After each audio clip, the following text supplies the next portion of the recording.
Learn too late. Why no one survives a war with Earth? The War Council chamber on Vega Prime fell silent as Admiral Thexakar slammed his massive clawed fist onto the holographic table. The red-skinned Viridian stood nearly 3 meters tall, his forearms crossed menacingly as he addressed the assembled fleet commanders. "These humans mock us," Thexakar growled, his voice echoing through the crystalline walls.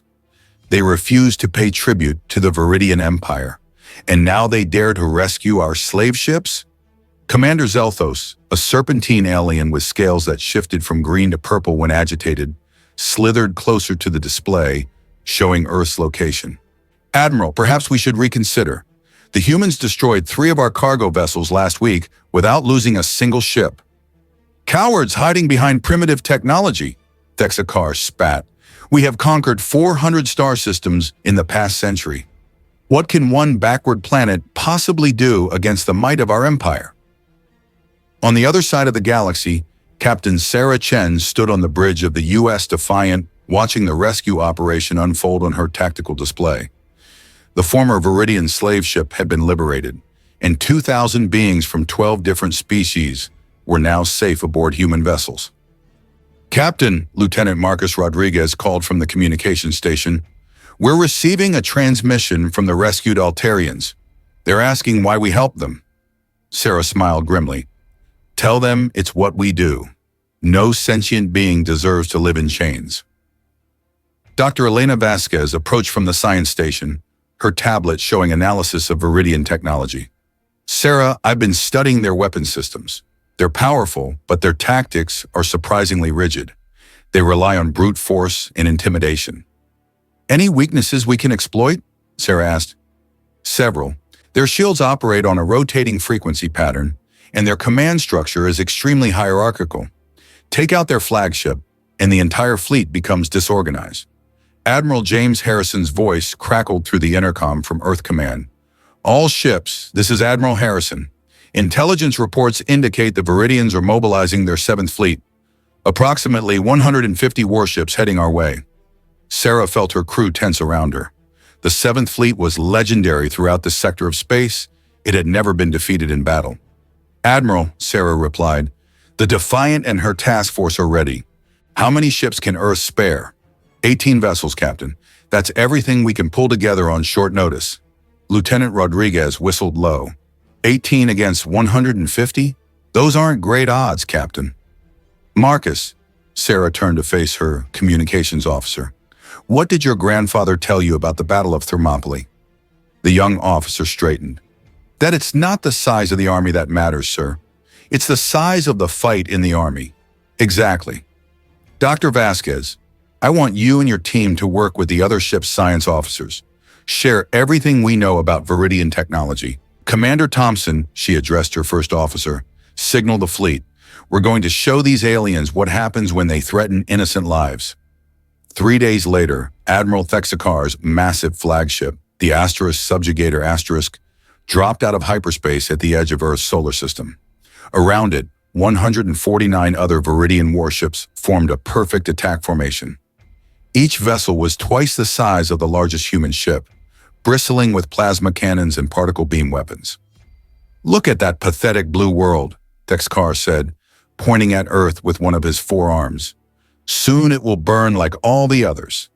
His tactical officer, a younger Viridian with bright red markings, approached nervously. "Admiral, our sensors detect only 18 human vessels. They're arranged in a defensive formation around their moon." 18 ships?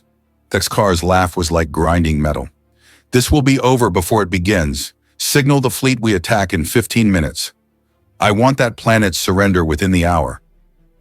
But as the Viridian fleet advanced, something unexpected happened. The space around Earth began to shimmer and distort. "Admiral," the tactical officer's voice cracked with confusion, "I'm reading massive energy spikes throughout the system. It's like the entire solar system is one giant weapon." Dr. Vasquez watched from the U.S. Defiant as Earth's secret defenses came online.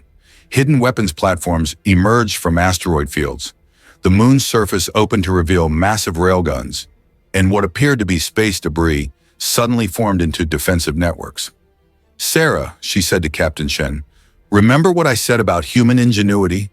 We've turned our entire solar system into a fortress. On the subjugator, Thexkar watched in growing alarm as his fleet's scanners detected thousands of hidden weapons. Impossible. How did they build all this without us detecting it? Sir, his communications officer reported, we're receiving a transmission from the humans. Put it through, Thexkar snarled. Captain Chen's image appeared on the main screen, her expression calm and determined. Admiral Thexkar of the Viridian Empire, I am Captain Sarah Chen of Earth Defense Command. You have entered our solar system with hostile intent. Leave now, and no harm will come to your fleet. Thexkar's four arms gestured dismissively. Primitive human, you are outnumbered 8-1. Your tiny fleet cannot hope to match our firepower. Admiral, Sarah replied with a slight smile, you're making the same mistake every aggressor makes when they threaten Earth. You're counting ships instead of considering resolve. Resolve? Thexkar laughed harshly. What good is resolve against superior technology and numbers? Let me show you, Sarah said quietly. The battle began when Thexkar ordered his fleet to open fire. Massive plasma bolts and particle beams streaked toward the human ships, expecting to vaporize them instantly. Instead, the human vessels seemed to dance between the attacks, their smaller size and superior maneuverability making them nearly impossible to hit. How are they moving like that? Thexkar demanded. His tactical officer studied the displays frantically. Sir, their reaction time is incredible. It's like they can predict our weapons targeting. What the Viridians didn't understand was that every human ship was connected through a quantum communication network, sharing sensor data and coordinating movements in real time. When one ship detected an incoming attack, all ships knew about it instantly. Captain Chen watched as her fleet executed maneuvers that would have been impossible for any other species. All ships, remember your training. We're not trying to match their firepower, we're trying to outsmart it.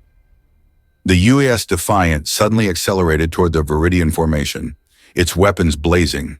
But instead of engaging the enemy ships directly, it targeted something else entirely, the space between the Viridian vessels.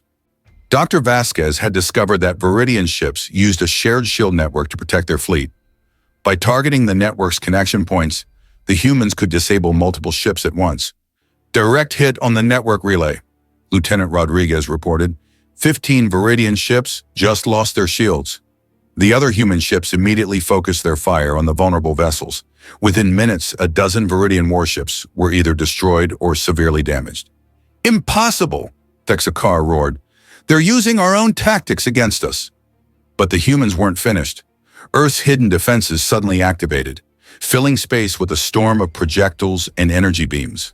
The railguns on Luna fired massive tungsten rods at relativistic speeds, while the disguised weapons platforms in the asteroid belt unleashed coordinated volleys. Admiral Thexkar watched in horror as his mighty fleet was systematically dismantled. These humans fought unlike any species he had ever encountered. They didn't just engage in battle, they turned the battlefield itself into a weapon. Sir, his communications officer said urgently, we're receiving surrender requests from 12 of our ships. Their crews are requesting permission to abandon the battle. Cowards, Thexkar screamed. I'll have them all executed. But on those Viridian ships, something unprecedented was happening. Captain Chen had opened communication channels with the enemy crews, and instead of threats or demands, she was showing them something they had never seen before. Attention Viridian crews, Sarah's voice came through their communication systems. Your admiral brought you here to conquer and enslave, but look at what we're really fighting for. The main screens on the Viridian ships suddenly displayed images from Earth children playing in parks, families gathering for meals, scientists working together to solve problems, artists creating beautiful works of music and art. This is what we defend, Sarah continued. Not territory or resources, but the right of all beings to live free, to choose their own destiny, to love and create and dream. On the Viridian ship Devastator*, Commander Kelthon stared at the images with his large compound eyes. He had served the Empire for 30 years, participating in countless conquests.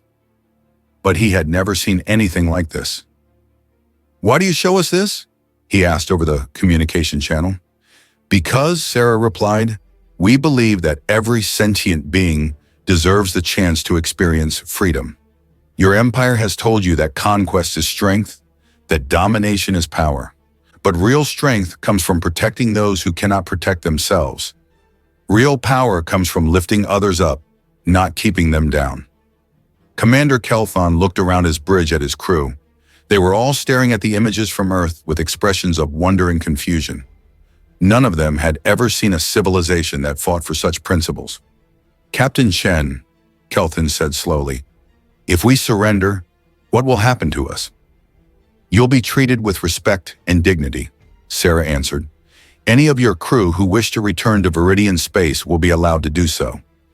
Any who wish to stay and help us build a better galaxy will be welcomed."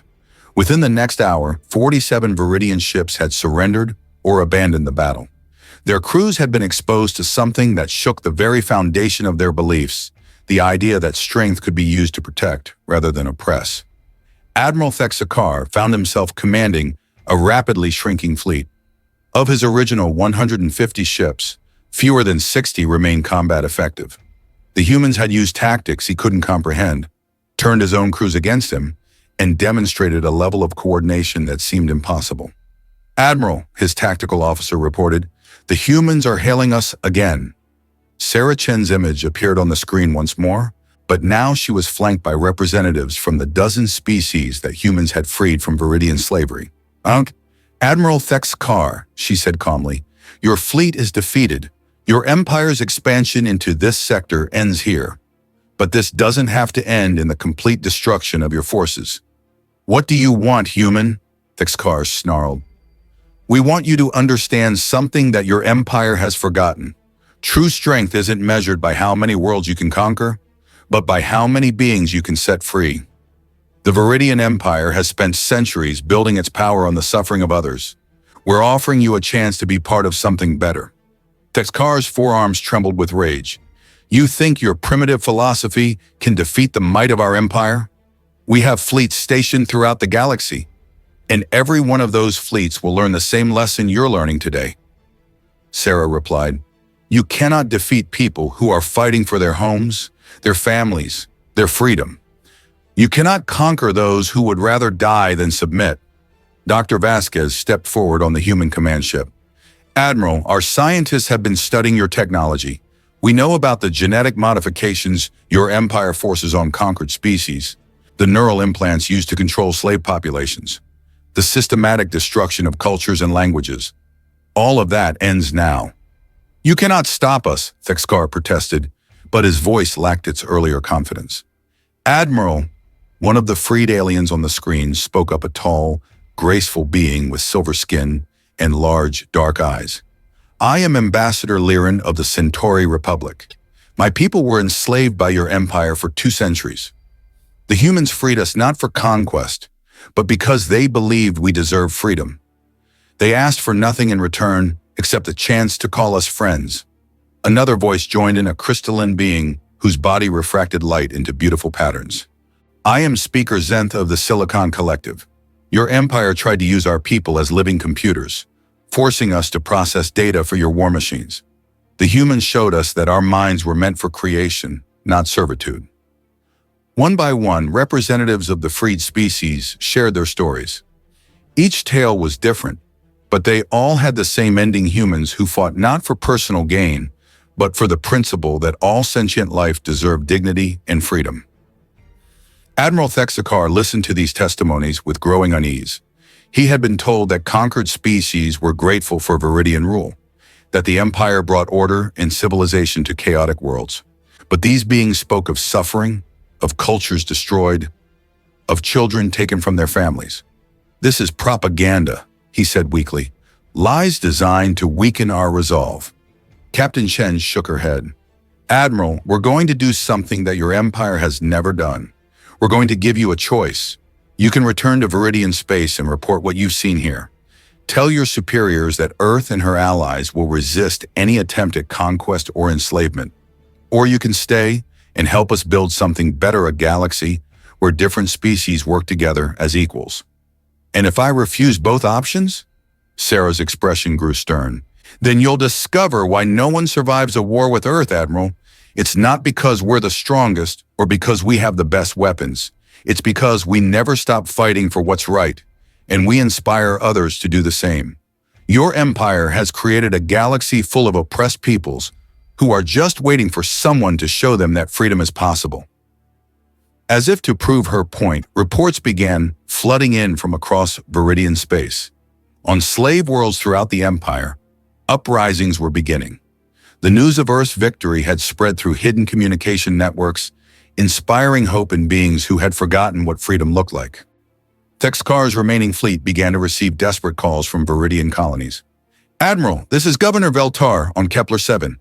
We're under attack by a coalition of freed slaves. They're using human tactics and human weapons. We need immediate assistance. Similar calls came from dozens of worlds. The Viridian Empire, built on the oppression of others, was crumbling from within as its victims finally found the courage to fight back. How? Texcar whispered, staring at the reports flowing across his screens. How did you do this? Dr. Vasquez smiled sadly. Admiral, your empire never understood the most important truth about conquest. When you enslave people, you don't eliminate their desire for freedom. You just make them more determined to achieve it. All we did was show them that it was possible. The battle was over, but the real victory was just beginning. Over the following weeks, the Viridian Empire collapsed as world after world declared independence. Many Viridian military commanders, seeing the futility of fighting an enemy that could inspire their own subjects to rebellion, chose to negotiate peaceful surrenders. Admiral Texcar himself faced a choice that would define the rest of his life. His empire was gone, his fleet scattered, his certainty shattered, but Captain Chen's offer remained open. 6 months later, former Admiral Texcar stood in the assembly hall of the newly formed Galactic Freedom Alliance. He had chosen to stay, to help build the better galaxy that the humans had promised. It had not been easy. He had much to atone for, and many species still viewed him with suspicion. But he had learned something that transformed his understanding of power and strength. True leadership wasn't about forcing others to obey. It was about inspiring them to be their best selves. Citizens of the Alliance, he addressed the assembly, his voice carrying across the chamber to representatives of 47 different species.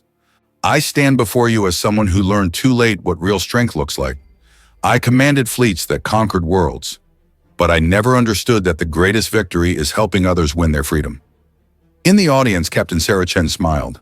The human delegation had grown to include not just Earth's representatives, but dozens of species that had chosen to work alongside humanity in building this new galactic community.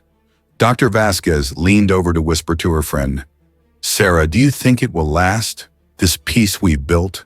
Sarah looked around the assembly hall, seeing former enemies working together, former slaves serving as ambassadors, former conquerors learning to cooperate instead of dominate. Elena, someone once told me that eternal vigilance is the price of freedom. We'll have to keep fighting for these principles. Keep proving that cooperation is stronger than conquest. But yes, I think it will last, because we've shown the galaxy something it had forgotten. What's that? That the most powerful force in the universe isn't the biggest gun or the largest fleet. It's the simple idea that every being deserves the chance to choose their own destiny.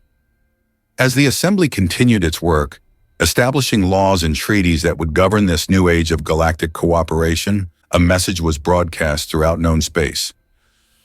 To any who would threaten the innocent, enslave the free, or impose their will upon others, remember the lesson of the Viridian Empire. Remember why no one survives a war with Earth. Not because we destroy our enemies, but because we show them a better way to live. Not because we are the strongest, but because we fight for those who cannot fight for themselves. And not because we seek conquest, but because we believe that in a galaxy full of different peoples, we are all stronger when we stand together. The message reached every corner of known space, carried by ships of the Galactic Freedom Alliance to worlds both free and enslaved. It was translated into hundreds of languages, broadcast on thousands of frequencies, and shared through networks both official and underground. And on countless worlds throughout the galaxy, beings who had lived under oppression looked up at the stars and dared to hope that freedom was possible. The age of conquest was ending. The age of cooperation had begun. And it all started because one small blue planet had refused to accept that might makes right, choosing instead to prove that right makes might when enough people are willing to stand up for it. Years later, when historians wrote about this turning point in galactic civilization, they would note that Earth had won not through superior technology or overwhelming force, but through something far more powerful: the unshakable belief that every sentient being deserved to be free. That belief had proven stronger than the mightiest empire, more durable than the most advanced weapons, and more inspiring than any conquest. It was, they concluded, the most human thing of all the refusal to give up hope, even when faced with impossible odds. And that was why no one survived a war with Earth unchanged. Not because humans destroyed their enemies, but because they transformed them into friends.